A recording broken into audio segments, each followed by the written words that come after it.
बिस्मिल्लाहिर्रहमानिर्रहीम। एक्सरसाइज 3.3 का question number 8 है।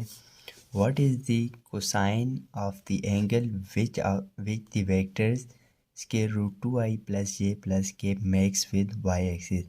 हमें ये इस क्वेश्चन में फाइंड करना है कि कोसाइन एंगल फाइंड करना है इस वेक्टर का जो वाई एक्सिस के साथ बना रहा है। तो इसके लिए हम जो ये गिवन वेक्टर है इसको हम लेट कर लेते हैं कि हमारे पास ए जो वेक्टर है वो ये वाला वेक्टर है square root 2i plus j plus के। इसका हम मैग्नीट्यूड फाइंड करेंगे और इसका हम मैग्नीट्यूड फाइंड करते हैं तो उसके लिए क्या हो जाएगा, आई कंपोनेंट का स्क्वायर प्लस जे कंपोनेंट का स्क्वायर प्लस के कंपोनेंट का स्क्वायर।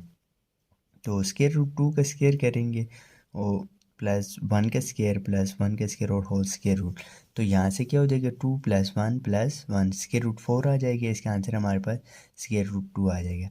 जब भी अगर हमें कोसाइन एंगल फाइंड करना पड़ जाए, पहले तो अगर हमें दो वेक्टर गिवन है तो सिंपली उसका हम डॉट प्रोडक्ट लेंगे और उसकी मैग्नीट्यूड के ऊपर डिवाइड करेंगे तो हमारे पास कोसाइन एंगल आ जाएगा।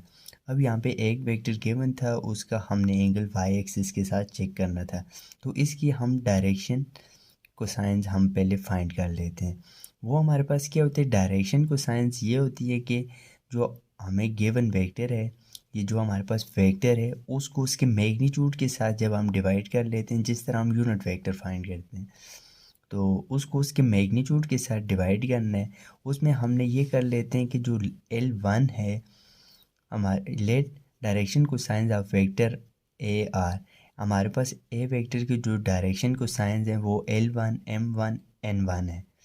Then direction cosines of A R, इसमें L1 जो हो जाएगा वो I component divided by a magnitude, vector का मैग्नीट्यूड।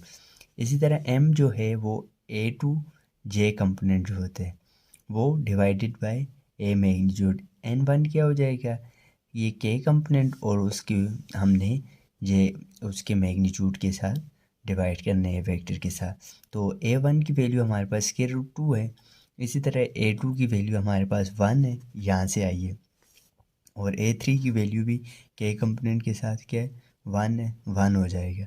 तो मैग्नीट्यूड ऑफ A2 है। अब हमने सिंपली इधर वैल्यू पुट कर देनी है। यहाँ पे वैल्यू पुट करेंगे तो L1 की वैल्यू हमारे पास क्या हो जाएगी, square root 2 divided by 2, M1 की वैल्यू 1/2, N1 की वैल्यू 1/2। अब हमने इसके एंगल वाई एक्सिस के साथ चेक करना है, उसकी भी हम डायरेक्शन को साइंस फाइंड कर लेते हैं। Since y axis makes an angle 90 degree, 0 degree और 90 डिग्री। इसकी रीज़न क्या है, वाई एक्सिस को अगर हम वैसे ड्रा करें तीनों एक्सिस को, ये वाला हमारे पास वाई एक्सिस आ जाएगा और ये हमारे पास एक्स एक्सिस होगा और ये जेड एक्सिस आ जाएगा।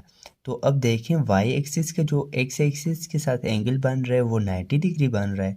इस तरह वाई एक्सिस का वाई एक्सिस के साथ ये एंगल जो बन रहा है वो 0 डिग्री बन रहा है, और वाई एक्सिस का जेड एक्सिस के साथ जो एंगल बन रहा है वो भी 90 डिग्री का बन रहा है।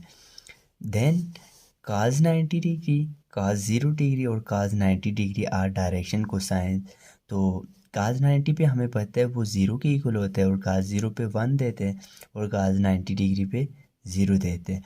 Are direction cosines of y axis की हमारे पास ये तीनों डायरेक्शन कोसाइंस आ गए हैं। हम लेट कर लेते हैं कि ये हमारे पास 0 जो है वो L2 की इक्वल है और M2 हमारे पास 1 की इक्वल है और 0 जो है वो N2 की इक्वल है। अब ये लेट कर लिया कि थीटा हमारे पास एंगल है A between A and Y axis. अगर हमारे पास थीटा एंगल हो ए और वाई एक्सिस का, फिर क्या होगा, cos थीटा हमारे पास इक्वल आएगा L1 L2 plus M1 M2 plus N1 N2। जो डायरेक्शन को साइंस आए हैं आई वाले, मतलब कि L1 L1 से मल्टीप्लाई हो जाएगा, इसी तरह M1 M2 से, N1 N2 से, और दरम्यान में प्लस आ जाएगा। तो इधर ये वैल्यू जब पुट करेंगे, L1 की वैल्यू स्क्वायर रूट 2/2 है, ये हमने ऊपर ये देखी है।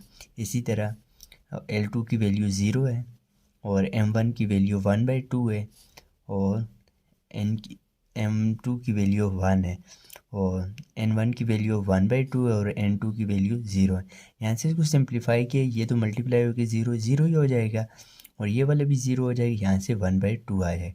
cos थीटा की वैल्यू हमारे पास क्या आ गई 1/2। यही हमारा रिक्वायर्ड रिजल्ट था।